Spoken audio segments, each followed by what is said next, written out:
अवांजी समातुन ताईं radio voice of Sindh London. 5 March 2026 अरबा जे ॾींहुं प्रोग्राम मंज़रनामो साण करे आऊं अवांजी ख़िदमत में हाज़िर अवांजो पंहिंजो मेज़बान हबीब लगारी। प्रोग्राम जी शुरूआत में अवल इहा ई दुआ शाल जितो जो सुख सलामती सां हुजो, कॾहिं बि ॾुखियो ॾींहुं न ॾिसो ऐं कॾहिं बि अव्हां जूं मुर्कूं मेरियूं न थियनि।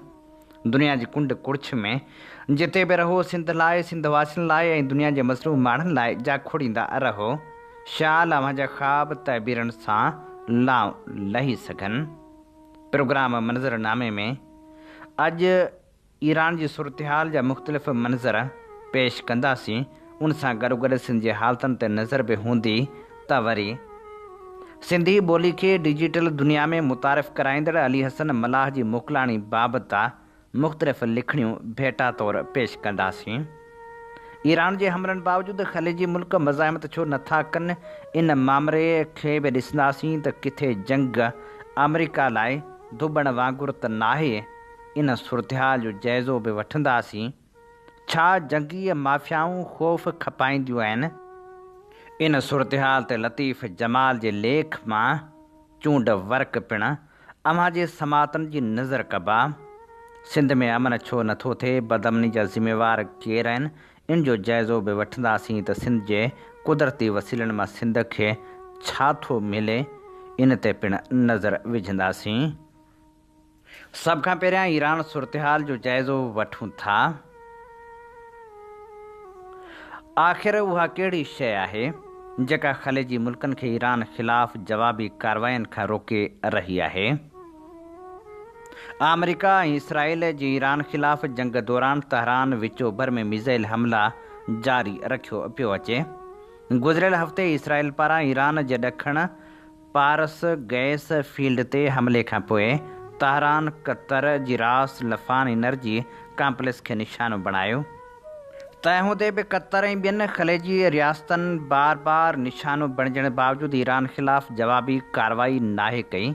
सवाल इहो आहे त ख़लीजी रियासतूं छो जवाबी क़दम खणण खां पासो करे रहियूं आहिनि ऐं कहिड़ी शइ खेनि ईरान ख़िलाफ़ कार्रवाई ते मजबूर करे सघे थी? जवाबी हमले जो फ़ाइदे खां वधीक नुक़सानु। जॾहिं 28 फरवरी ते अमेरिका ऐं इसराइल गॾियल तौरु ईरान ते हमलो कयो त तहरान फ़ौरी तौरु न सिर्फ़ इसराइल ख़िलाफ़ जवाब ॾिनो, पर ख़िते में मौजूदु अमेरिका जे इतिहादी ख़लीजी रियासतनि ते बि हमला शुरू कया। ईरान तरफ़ां बहरेन, कुवैत, सऊदी अरब, क़तर, ओमान ऐं ख़ासि तौर ते गॾियल अरब अमारात खे निशानो बणायो वियो आहे। ख़लीजी इख़्तियारनि मूजिबि ईरान अमरीकी फ़ौजी अॾनि सां गॾु शहरी इंफ्रास्ट्रक्चर जहिड़ोकि एयरपोर्ट, होटल, रिहाइशी इलाइक़ा ऐं ख़ासि करे तवानाई जे तनसीबात खे निशानो बणायो आहे। उन सभ जे बावजूदि ख़लीजी मुल्कनि ईरान ख़िलाफ़ सीधी तरह जंग में शामिल थियण खां पासो कयो आहे। अमेरिकी think tank centre for international पॉलिसीअ जे सीनियर फेलो सीना तोसी मूजिबि उन्हनि जी नज़र में ही संदन जंग नाहे ऐं जवाबी कार्रवाई खेनि वॾो निशानो बणाए सघे थी, छाकाणि त हू डिॼनि था त हू जेके हासिलु कंदा उनखां वधीक वञाए वेंदा। सीना तोसी मूजिबि ख़लीजी मुल्कनि जी कमज़ोर हिकमत अमली जा हिसाब किताब ऐं महदूद फ़ाइदो बुनियादी सबब आहिनि। उन्हनि मुल्कनि जी मईशत तवानाई जे ढांचे, जहाज़रानी ऐं सीड़पकारनि जे एतमाद ते दारोमदार रखे थी ऐं ईरान उन्हनि सभिनी में ख़लल विझी सघे थो। उनखां सवाइ ईरान आलमी मईशत लाइ अहम आबी गुज़रगाहनि ख़लीज फ़ारस ऐं आबनाए हुरमुज़ खे पंहिंजे फ़ाइदे लाइ इस्तेमालु करे सघे थो। कुझु माहिरनि जो ख़्यालु आहे त जेकॾहिं ख़लीजी मुल्क जवाबु नथा ॾियनि त उहो ईरान खे इशारो आहे त हू बिना नतीजनि जे ख़ौफ़ जे हमलो जारी रखी सघे थो, पर जवाबी कार्रवाई जा ख़तरा बि वॾा आहिनि ऐं इहो वाज़े नाहे त अहिड़ो क़दम जंग खे कीअं मुतासिर कंदो।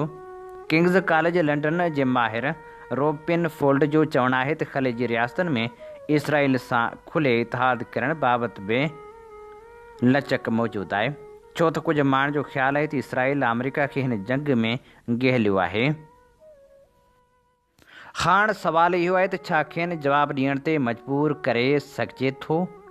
माहिरनि मूजिबि जेकॾहिं ईरान तवाने जी बरामदात खे निशानो बणाइण जारी रखियो या अहम तनसीबात ते वॾो हमिलो कयो त ख़लेजी मुल्कनि जी पॉलिसी तेज़ी सां तब्दील थी सघे थी।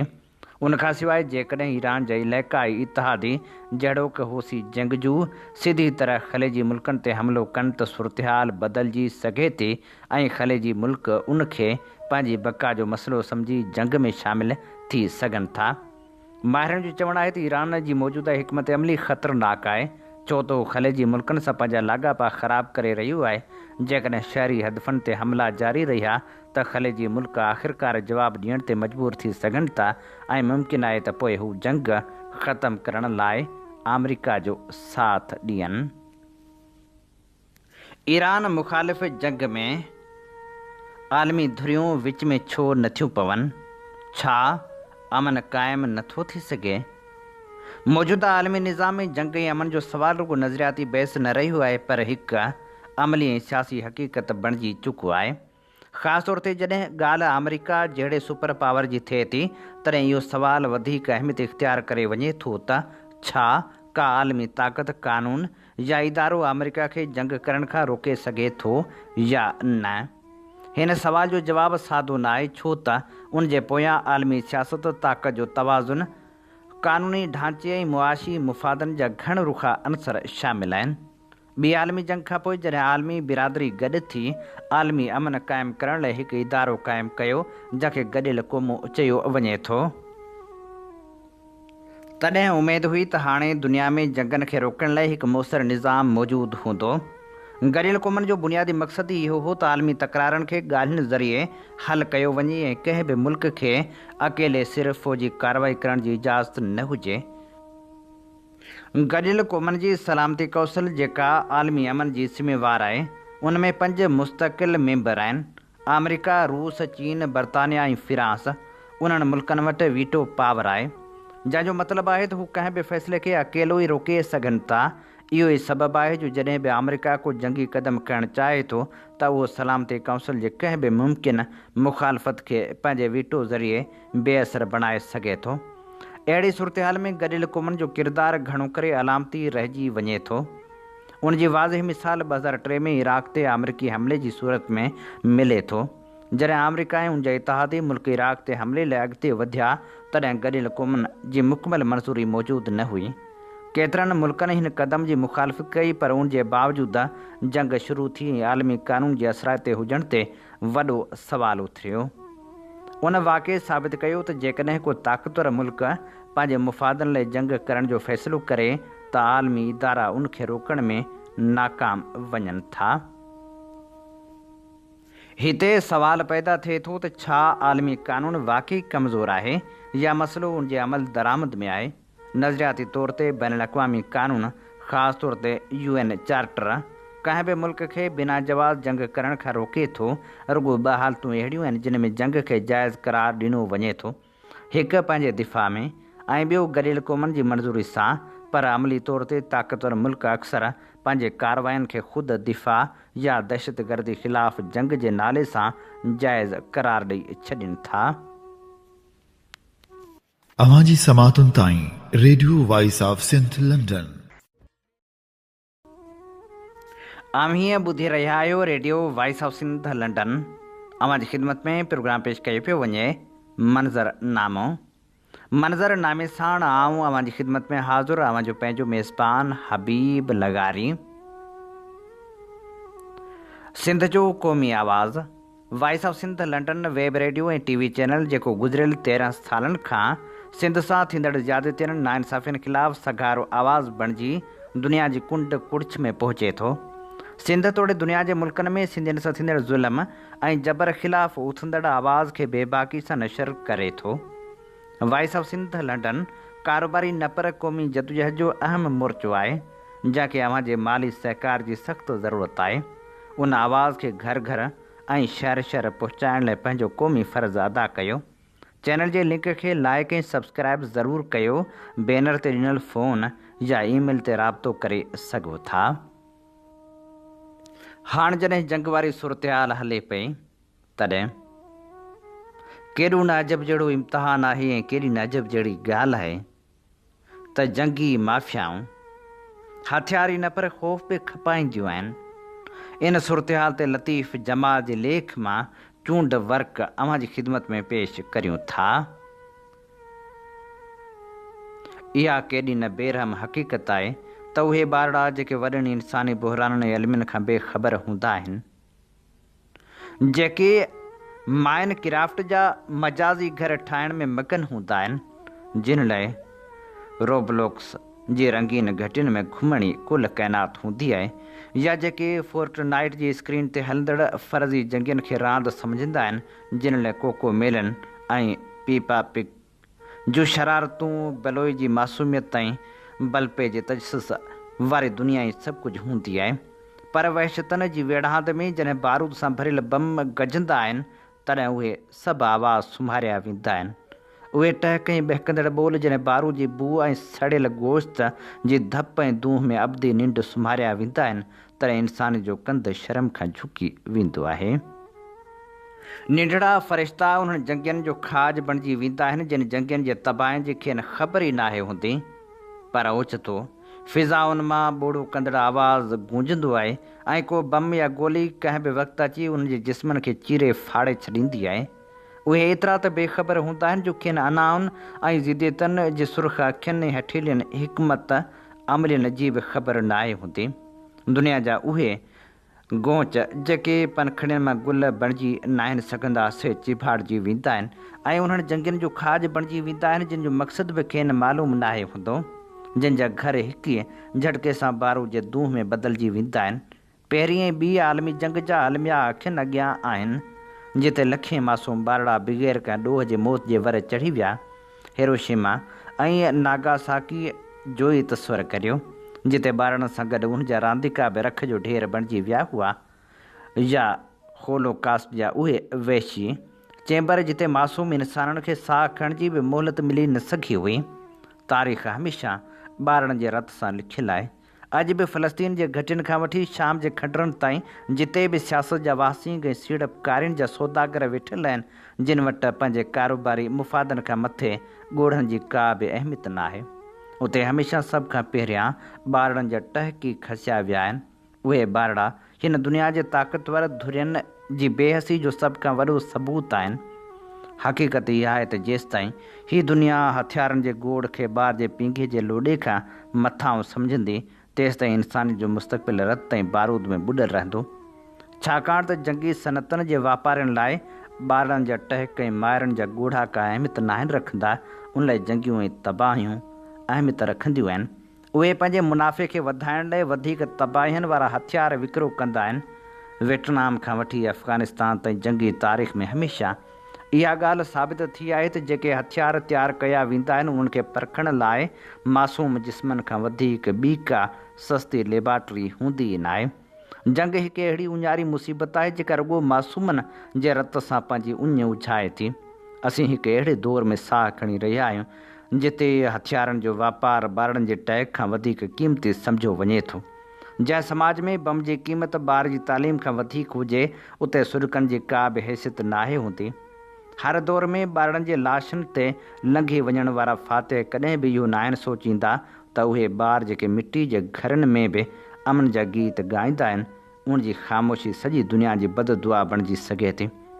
अॼु जॾहिं असीं मीडिया जी स्क्रीन ते ग़ज़ा या ॿियनि जंग ज़दा इलाइक़नि जे ॿारनि खे ॾिसूं था त उहे रुॻो तस्वीरूं ई न आहिनि, पर उहे असांजे इज्तमाही बेहसी जो उहियाण बि आहिनि, जेके हर भेरे यादि ॾियारींदा रहनि था त जंगी सदमनि में सुॾकनि जी का अहमियत ई नाहे हूंदी। आलमी सतह ते हथियारनि जे विकिरे में गुज़िरियल कुझु सालनि दौरान रिकॉर्ड वाध थी आहे। अमरीकी दिफ़ाई बजट जेका हाणे $800 अरब खां बि चढ़ी चुकी आहे, उनजो सिधो फ़ाइदो उन्हनि ख़ानगी कंपनियुनि खे पहुचे थो जेके सियासतदाननि खे इलेक्शन में फंडिंग फ़राहम कंदियूं आहिनि। उहा हिकु अहिड़ी साइकिल आहे जंहिंमें जंग जे पैदा थियण सां हथियार विकामनि था। हथियार विकामण सां मुनाफ़ो थिए थो ऐं उहो मुनाफ़ो वरी उन्हनि पॉलिसियुनि खे हथी ॾियण लाइ इस्तेमालु थिए थो जेके दुनिया में वधीक जंगियुनि जो सबबु बणिजनि था। एटमी हथियारनि जी लालच ऐं मिज़ाइल टेक्नोलॉजी जी डोड़ में शामिल मुल्क असल में उन्हनि कारोबारी माफ़ियानि जा हथां यरगमाल थियल आहिनि। रेथियुनि जहिड़ियूं कंपनियूं जेके मिज़ाइल डिफेंस सिस्टम ठाहींदियूं आहिनि उन्हनि जो मुनाफ़ो तॾहिं ई वधंदो आहे जॾहिं दुनिया में ग़ैर यकीनी वारी सूरत हुजे। उन करे विचो उभर जे तेल सां मालामाल मुल्कनि खे ईरान जो ख़ौफ़ ॾियारियो वेंदो आहे तॾहिं ई अरबें डॉलरनि जा पेट्रियाट मिज़ाइल सिस्टम विकामदा आहिनि। हीउ अहिड़ो कारोबार आहे जंहिंमें गिराक खे तेसिताईं सामान जी ज़रूरत नाहे पवंदी जेसिताईं उनजी दिलि में मौत जो डपु न विहारियो वञे। तंहिं करे जंगी माफ़ियाऊं रुॻो हथियार न पर ख़ौफ़ बि खपाईंदियूं आहिनि। हीअ असीं अव्हांजी ख़िदमत में पेश करे रहिया हुआसीं लतीफ़ जमाल जे ख़ूबसूरत लेख मां चूंड वर्क। सिंध में अमन जो नथी सघण बि वॾो मसइलो आहे, पर उनजा ज़िम्मेवार केरु आहिनि? सवाल इहो हर घड़ी इहे साम्हूं अचे थो, छो त सिंध दोज़ख जहिड़ी सूरत हाल मां गुज़री रही आहे। उनखे रुॻो बदमनी चवण बि हक़ीक़त सां ज़्यादती आहे। हीअ सिधी रीत रियासत जी नाकामी, हुक्मरान जी नाअहली ऐं कानून जे जनाज़े खॼण जो ऐलान आहे। क़तल, फुर, अगवा ऐं क़बीलाई खूनरेज़ियूं हाणे रोज़ाने जो मामूलु बणिजी चुकियूं आहिनि। जॾहिं ईद जहिड़े मुक़दस ॾींहं ते बि पुराणे तकरार तां हिकु घर ते हमिलो करे चइनि बेगुनाह इंसाननि खे क़तल कयो वञे त पोइ इहो वाज़े पैगाम आहे त सिंध में न को कानून बचियो आहे, न को ख़ौफ़, न का रियासी रिट। हिते झंग जो कानून आहे। ईअं थो महसूसु थिए त सिंध रोंडा जे राहनि ते हली पई आहे। ईद जे ॾींहं ते हिकु घर ते हमिलो करे चइनि घर भातियुनि खे क़तल करे मातम बर्पा करणु रुॻो हिकु वाक़ियो न आहे, हीअ हिकु अलामत आहे उन निज़ाम जी जेको मुकमल तौरु सड़ी ऐं ॻरी चुको आहे। उहो समाज जिते ईद जे ॾींहं ते बि रत वहंदो हुजे उते हुक्मरान खे जशन मल्हाइण जो कहिड़ो हक़ु आहे? छा उन्हनि वटि को इख़लाक़ी जवाज़ बचियो आहे त उहे पाण खे अवाम जा नुमाइंदा सॾराइनि? हक़ीक़त इहा आहे त हुक्मरान लाइ इक़्तिदार हिकु संजीदा ज़िम्मेवारी न रहियो आहे, पर हिकु रांदि, हिकु दिलि पशोरी, हिकु अयाशी बणिजी चुको आहे। अवाम जी जान ऐं माल जो तहफ़ुज़ हुन जी एजेंडा ते ई नाहे। क़बीलाई झेड़ा जेके सदियुनि पुराणी ज़हनी जो नतीजो आहिनि अॼु बि सिंध जे रगनि में ज़हर वांगुरु फहिलियल आहिनि, पर असुलु ॾोह उन्हनि जो न आहे जेके अणपढ़ियल या रिवायती सोच में फाथल आहिनि। असुलु ॾोह उन्हनि हुक्मरान जो आहे जेके ॼाणी वाणी उन्हनि जहिड़नि खे ज़िंदा रखनि था। छो त क़बीलाई तकरार उनजी सियासत जो ॿारण आहिनि। जॾहिं अवाम पाण में विढ़ंदो रहंदो तॾहिं हुक्मराननि खां को बि हिसाब न वठंदो। ऐं पुलिस उहा त हाणे खिल जहिड़ी शइ बणिजी वई आहे। जंहिं इदारे खे अवाम जी हिफ़ाज़त करणी हुई उहो अॼु वॾेरनि, सियासतदाननि ऐं बासर भूतारनि जी नौकरी करे रहियो आहे। पुलिस स्टेशनूं इंसाफ़ जा मर्कज़ न पर सिफ़ारिश, रिश्वत ऐं सियासी असर रसूख़ जा अॾा बणिजी चुकियूं आहिनि। आम माण्हू लाइ FIR दाख़िल कराइण बि जंग खटणु बराबरि आहे, जॾहिं त ताक़तवर लाइ कानून रुॻो हिकु मज़ाक़ आहे। पुलिस एहलकार अवाम जा ख़िदमतगार न पर हुक्मरान जा ज़ाती मुहाफ़िज़ बणियल आहिनि। उहो निज़ाम सिर्फ़ु कमज़ोर न आहे, उहो मुकमिल तौर ते करप्ट, ज़बून ऐं बेरूह थी चुको आहे। जॾहिं कातिल खुलेआम घुमनि, जॾहिं ॾोहारी फ़ख़ुर सां हथियार खणी फिरनि, जॾहिं अदालतनि में केसनि जा ढेर लॻल हुजनि ऐं फ़ैसिला सालनि ताईं न थियनि त पोइ इहो चवणु ग़लति न थींदो त सिंध में कानून जी हुक्मरानी ख़तमु थी चुकी आहे। हिते हाणे झंग जो कानून लागू आहे, जेको ताक़तवर आहे उहो ई हक़ ते आहे। हाणे सुवालु इहो न आहे त अमन अमान कीअं बहाल कजे, सुवालु इहो आहे त छा मौजूदा हुक्मरान वटि इहा सलाहियत या नियत ऐं उहो इख़लाक़ी जवाज़ आहे बि या न? जेकॾहिं हुक्मरान पाण संजीदा न आहिनि त का बि पॉलिसी, को बि ऐलान, को बि इजलास कुझु बि तब्दील नथो करे सघे। अमन अमान लाइ पहिरियों क़दम इहो आहे त हुक्मरान पंहिंजी नाअहली तस्लीम कनि, पर अफ़सोस हिते त को बि ज़िम्मेवारी खणण लाइ तयारु ई न आहे। ज़रूरत इन ॻाल्हि जी आहे त पुलिस खे मुकमल तौरु सियासी ग़ुलामी मां आज़ादु कयो वञे। जेकॾहिं पुलिस ते सियासतदान जो कंट्रोल ख़तमु न थियो त पोइ अमान बहाल थियण जो सवाल ई पैदा नथो थिए। सिंध जो हाल हाणे नाक़ाबिले बर्दाश्त थी चुको आहे। जेकॾहिं अॼु बि सख़्तु क़दम न खयां विया त सुभाणे शायदि घणी देरि थी चुकी हूंदी। हुक्मरान खे सम्झणु घुरिजे त इक़्तिदार हमेशह लाइ नाहे, पर उन जी नाअहली जा असर नसलनि ताईं रहंदा। जेकॾहिं उन्हनि अञा बि होश खां कमु न वरितो त पोइ तारीख़ खेनि न सिर्फ़ु माफ़ न कंदी पर सिंध जी तबाही जो ज़िम्मेवार बि करार ॾींदी। अवां जी समातुनि ताईं radio voice of Sindh London. आमीअ ॿुधी रहिया आहियो radio voice of Sindh London जी ख़िदमत में प्रोग्राम पेश कयो पियो वञे मंज़रनामे साण आऊं जी ख़िदमत में हाज़ुर जो पंहिंजो मेज़बान हबीब लगारी। सिंध सां नाइंसाफ़ियूं नई ॻाल्हि त नाहिनि रहियूं। हर दौर में सिंध सां नाइंसाफ़ी थींदी रही आहे, ख़ासि तौर ते कुदरती वसीलनि में।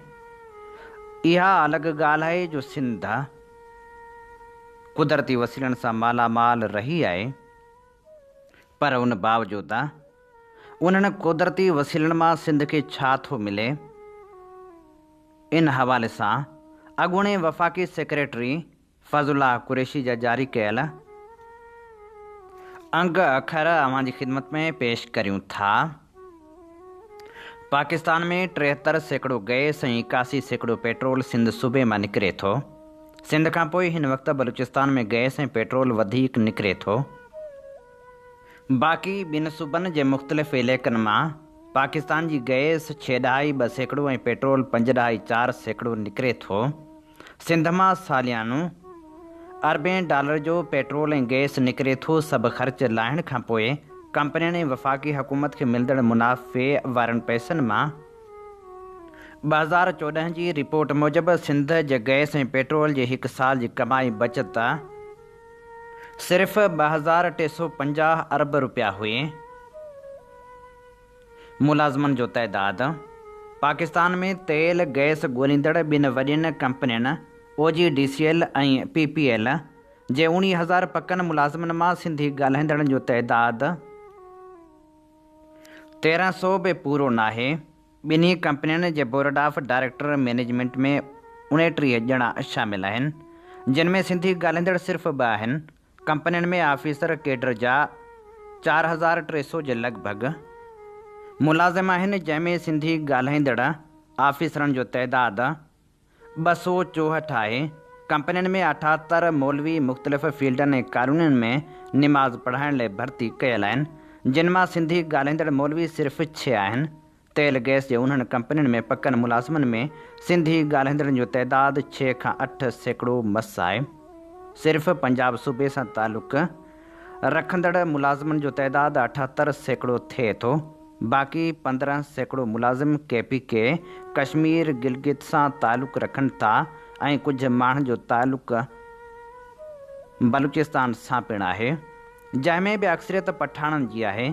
उन्हनि कंपनियुनि में कचनि मुलाज़िमनि जे सही अंग जी ख़बर नाहे पइजी सघी। कुझु अंदरूनी ज़रियनि वटां मिलियल ॼाण मूजिबि उन्हनि कंपनियुनि ऐं उन जे ज़ैली इदारनि अंदरि 15% खां वधीक कचा मुलाज़िम बि कमु कनि था, जिन में बि अक्सरियत पंजाब वासियुनि जी आहे। सिंधी मुलाज़िम कुझु हज़ार ताईं आहिनि। कंपनियुनि जी प्रमोशन पॉलिसी में बि सिंध वासियुनि खे नज़रअंदाज़ कयो वेंदो आहे।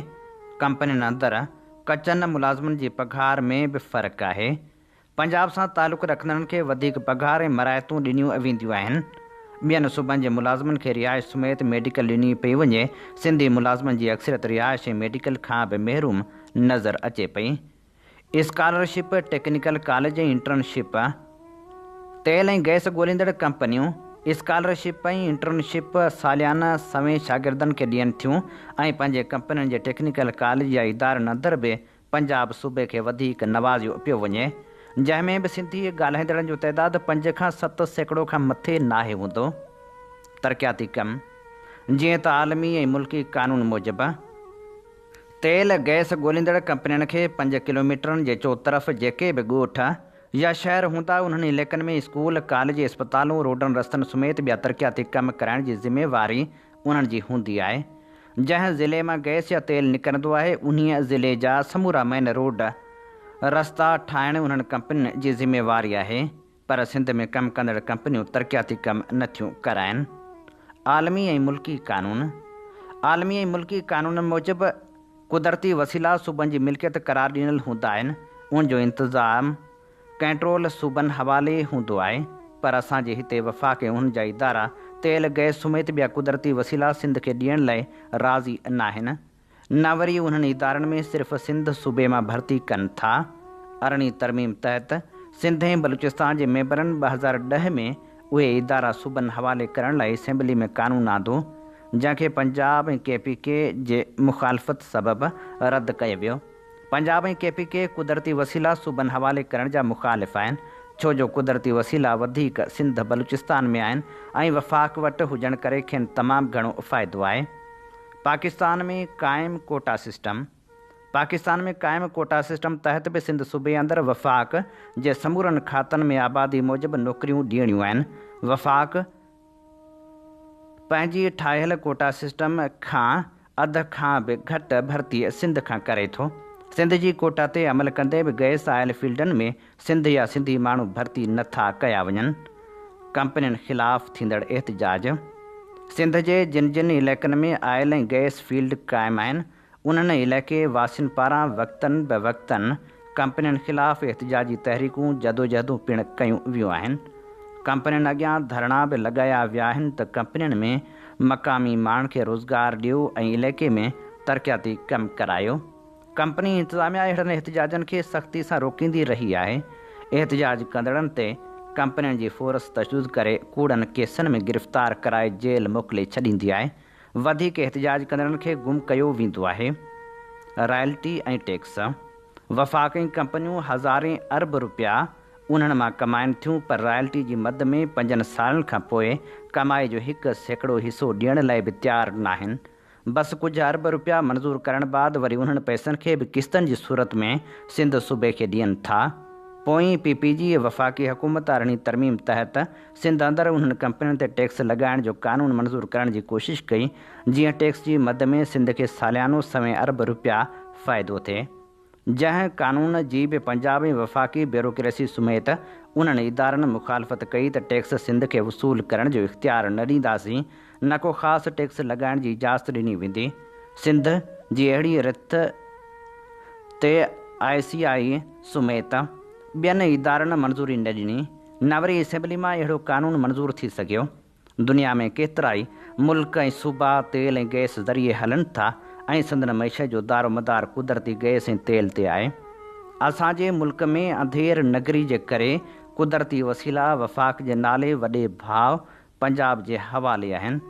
संदन ब्यूरोक्रेसी उन्हनि इदारनि ते कंट्रोल करे थी। उन्हनि इदारनि में नौकरियुनि खां वेंदे स्कॉलरशिप तरक़ियाती कमनि ताईं सिंध या सिंधी माण्हुनि खे कुझु बि नथो मिले। सिंध खे सिर्फ़ु तेल ऐं गैस कंपनियुनि जा इख़्तियार ऐं कंट्रोल मिली वञे त सिंध जे हज़ारे माण्हुनि खे रोज़गार सां गॾु सिंध सूबे खे सालियाना हज़ारें अरबें रुपया आमदनी थींदी, जंहिंमां ॿिया कमकार आसानी सां थी सघनि था।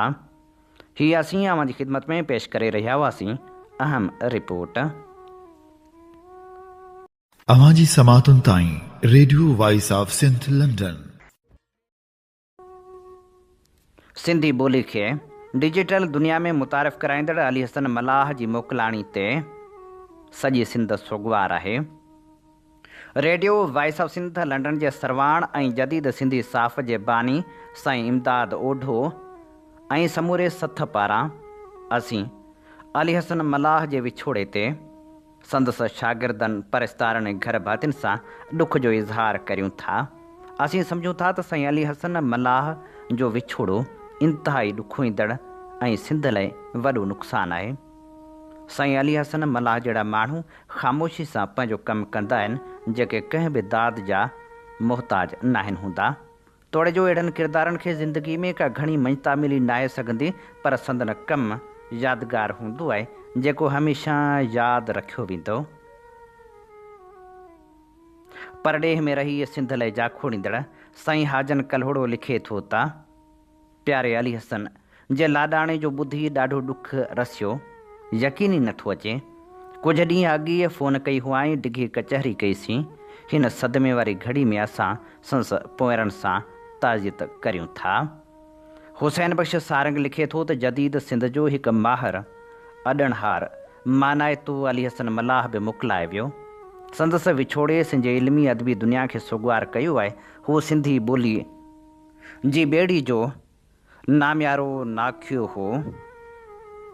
संदसि सच चवण वारी सुती जी सघ सदाईं सलामत रही।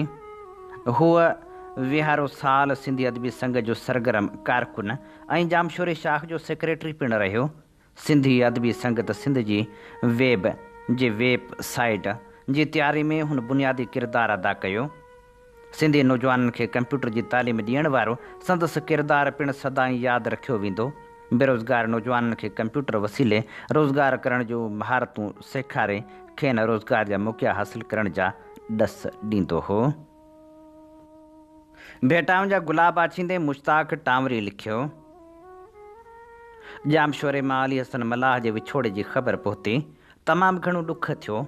सिंध खेसि सिंधी नौजवाननि में कंप्यूटर सॉफ्टवेयर IT ऐं आर्टिफिशियल इंटेलिजेंस जी तालीम लाइ हमेशह फ़िक्रमंद ॾिठो। अली हसन मलाह 8 अगस्त 1968 ते ज़िले जामशोरे जे तारीख़ी इलाइक़े लकी शाह सदर भरिसां ॻोठ आबाद नूदाणी में मेहनती हारी हाजी ख़ान मलाह जे घर में जनमु वरितो। संदसि इब्तिदाई तालीम पंहिंजे ॻोठ मां शुरू थी, जंहिं बाद हुन मैट्रिक जामशोरे जी RBB कॉलोनी हाई स्कूल मां ऐं इंटर डिग्री कॉलेज कोटड़ी मां मुकमिल कई। आला तालीम लाइ हुन सिंध यूनिवर्सिटी जो रुख़ कयो, जितां हुन BA मुकमिल करण सां गॾु कंप्यूटर साइंस में डिप्लोमा पिणु कई। मेहराण यूनिवर्सिटी मां PCI ऐं पोइ सिंध यूनिवर्सिटी जे मीडिया एंड कम्युनिकेशन शोबे मां मास्टर्स डिग्री पिणु हासिल कयाई। पेशे तौरु हूअ तालीम सां वाबस्ता ऐं पेनवरी उस्ताद जी हैसियत सां समाज जी नई नस्ल जी तरबियत में अहम किरदारु अदा कंदो रहियो। पर संदसि सुञाणप रुॻो हिकु उस्ताद ताईं महदूद न हुई। हू एंडस लेकान सॉफ्टवेयर जो बानी ऐं चीफ एग्ज़ीक्यूटिव ऑफिसर पिणु हो, जेको सिंधी ॿोली ऐं कंप्यूटर टेक्नोलॉजीअ जे वाधारे लाइ कमु करे रहियो हो। अली हसन मलाह जो सभ खां वॾो कारनामो सिंधी ॿोली खे जदीद टेक्नोलॉजी सां हमआहंग करणु आहे। हुन सिंधी ॿाराणे किताब खे सॉफ्टवेयर में तब्दील करे हिकु नओं बाब खोलियो। हुन रुॻो सिंधी लिखत ताईं पाण खे महदूद न रखियो, पर मुख़्तलिफ़ ॾखण एशियाई लिखतनि जहिड़ोक गुरमुखी, हिंदी, शाहमुखी, गुजराती, रोमन, तामिल, तेलुगु, अड़िया ऐं बंगाली लिखतनि में सिंधी मतन खे तब्दील करण जो मुनफ़रिद कमु कयो। लिखत बदल जहिड़ी जिदत ज़रिए हुन मुख़्तलिफ़ ॿोलियुनि जे विच में राब्ते खे सवलो कयो, जंहिंसां न रुॻो मतिलबु सम्झणु सवलो थियो, पर सक़ाफ़ती विझड़ाइप बि वधी। संदसि अहम तख़लीक़ सिंधी ॿाराणी किताब जो इलेक्ट्रॉनिक रूप आहे, जंहिंमें सिंधी अल्फ़ाबेट खे आवाज़ ऐं तस्वीरनि सां पेश कयो वियो। हुन जदीद तालीमी सॉफ्टवेयर में अंग अखर, रंगनि, शिकिलियुनि, जानवरनि ऐं पखियुनि जे आवाज़नि खे शामिलु करे सिख्या खे दिलचस्प ऐं असराइतो बणायो आहे। हीअ ऐप न रुॻो ॿारनि लाइ पर बालगनि लाइ बि सिखण जो हिकु नओं ऐं आसान ज़रियो बणिजी चुको आहे। अली हसन मलाह ऐं सॉफ्टवेयर इंजीनियर सीमा भुट्टो जो गॾु तयारु कयल हीअ ऐप गूगल प्ले स्टोर ते आलमी सतह ते टॉप 10 में शामिलु थियण जो एज़ाज़ हासिलु करे चुको आहे, जेको सिंधी ॿोली लाइ वॾो संग मील आहे। हिन कामयाबी जो राज़ ऐप जे वाहिपेदार दोस्त ऐं इंटरएक्टिव हुजण में लिकियलु आहे, जंहिं सिख्या खे रांदि जी सूरत ॾेई छॾी आहे। हुन शाह अब्दुल लतीफ़ भिटाई जी शाइरी खे बि जदीद अंदाज़ में पेश कंदे शाह जो रिसालो 5 मुख़्तलिफ़ लिखतनि में तयारु कयो, जंहिंसां सिंधी अदब खे आलमी सतह ते पढ़णु ऐं सम्झण में आसानी पैदा थी आहे। अली हसन मलाह न रुॻो टेक्नोलॉजी में अॻुभर हो, पर सिंधी ॿोलीअ जी आलमी सुञाणप लाइ बि सरगर्म रहियो। यूनिकोड में सिंधी ॿोली जे शामिलु थियण लाइ संदसि कोशिशनि सबबि अॼु सिंधी ॿोली दुनिया जे अहम डिजिटल ॿोलियुनि में शामिलु आहे। हुनजो ख़्यालु ऐं पुख़्तो यकीन हो त सिंधी ॿोली खे को बि ख़तरो न आहे, पर ज़रूरत इन ॻाल्हि जी आहे त तालीम जे निज़ाम में जिदत आंदी वञे। हू रिवायती पढ़ाई बदिरां मौसीक़ी ऐं जदीद तरीक़नि सां सिख्या ॾियण जो हामी हो।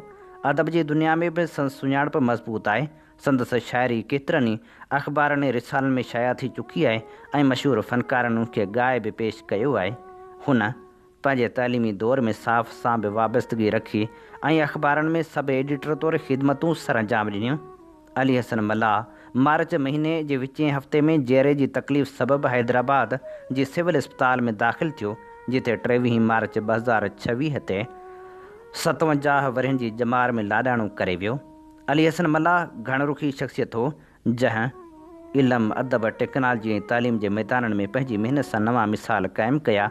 संदसि कमु न रुॻो सिंधी ॿोली खे जदीद दौर सां जोड़े थो, पर ईंदड़ नसलनि लाइ सिख्या जा नवां दर बि खोले थो। हीअ असीं भेटाउनि जा गुलाब आछे रहिया हुआसीं। ख़ूबसूरत लेखक डिजिटल दुनिया में सिंधी ॿोली खे मुतारिफ़ कराईंदड़ साईं अली हसन मलाह खे। इन ते प्रोग्राम मंज़रनामे जो वक़्तु पुॼाणी ते पहुचे थो। पंहिंजे मेज़बान हबीब लगारी खे ॾींदा इजाज़त इन साॻी दुआ सां। वसे भिट तुंहिंजी भलारा सदा सदा देस परदेस सारा वसन। कॾहिं सींद सिंधी न मेरी थिए, कॾहिं मोड़ कंहिंजा न मुरझाइजनि। अवां जी समातुनि ताईं radio voice of Sindh London.